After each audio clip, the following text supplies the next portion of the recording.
1086. கொடும் புருவம் கோடாம் மறைப்பின் நடுங்கஜர் செய்யத மண் இவள் கண் என்பது அந்த குறள். புருவம் வளைந்து நின்று மறைத்தால்தான் இவள் கண்கள் என்னை நடுக்குமுறை செய்யாது என்பது பொதுவான எல்லா உரையாசிரியர்களும் கொடுக்குற ஒரு உரை. ஆனால் இது கொஞ்சம் குழப்பமான ஒரு குறள். ஏன்னு கேட்டால், புருவம் அப்படிங்கிறது கண்களுக்கு மேலே இருக்கிறது.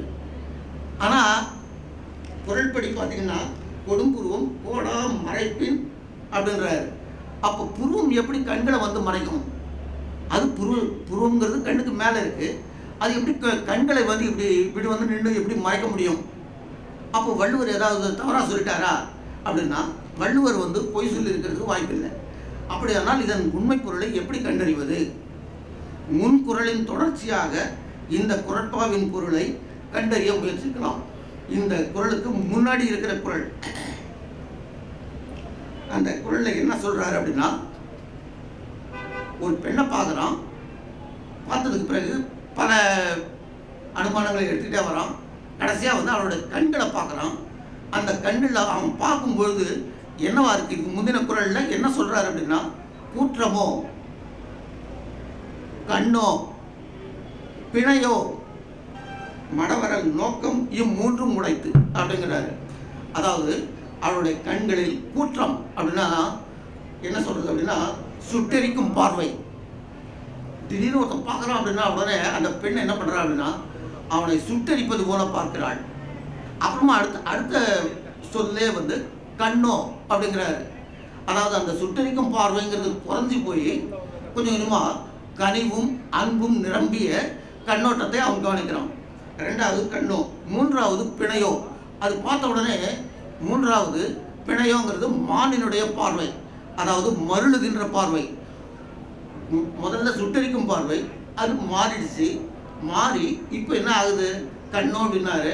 அடுத்தது வந்து இப்போ பயப்படுறா, மிரள்றா.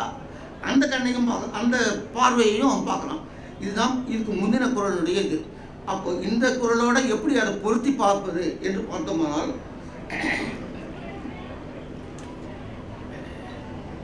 இந்த உணர்வுகளின் அடிப்படையில் மிகவும் நுட்பமாக புரிந்து கொள்ள வேண்டியவை காமத்துப்பால் குறட்பாக்கள் என்பதை நம் மனசில் வச்சுக்கணும்.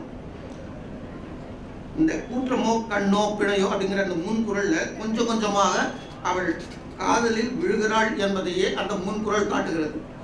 உள்ளத்தின் உணர்ச்சிகளுக்கு ஏற்ப முகத்தின் தசைகள் சுருங்கியும் விரிந்தும் நெகிழ்ந்தும் அமைவது இயல்பு. தசைகளின் மாறுதலுக்கு ஏற்ப புருவ அமைப்பும் மாறும். சுட்டெரிக்கும் பார்வை இருக்கும்போது புருவங்கள் வளைவாக இல்லாமல் ஒரே கோடு போல நீண்டு இருக்கும். இது கொடும் புருவம். அடுத்த குறள்ல அவர் சொல்றாரு, இது கொடும் புருவம். பிறகு உணர்வுகள் நெகிழ்ந்து கண்களில் கோபமோ வெறுப்போ குறைந்து அன்பு அல்லது கனிவு சுரக்கும் போது புருவங்கள் வளைந்து இருக்கும். இது ரொம்ப நுட்பமாக கவனிக்க வேண்டிய ஒரு குறட்பா. அதை வள்ளுவர் மிக அழகாக சொல்லிட்டு போறார். இப்போது கொடும் புருவம் கோடாக இருப்பது மறைந்த பின். இந்த இடத்துல மறைப்பின் அப்படின்ட்டு நம்ம குறள்ல படித்தோம். அந்த மறைப்பின் அப்படின்றத மறைந்த பின் என்று மாற்றி படித்து பார்த்தீங்கன்னா உங்களுக்கு பொருள் சுலபமாக புரியும். மறைந்த பின் புருவம் வளைந்து இருக்கும். வளைந்த புருவம் என்னை அச்சுறுத்தாது.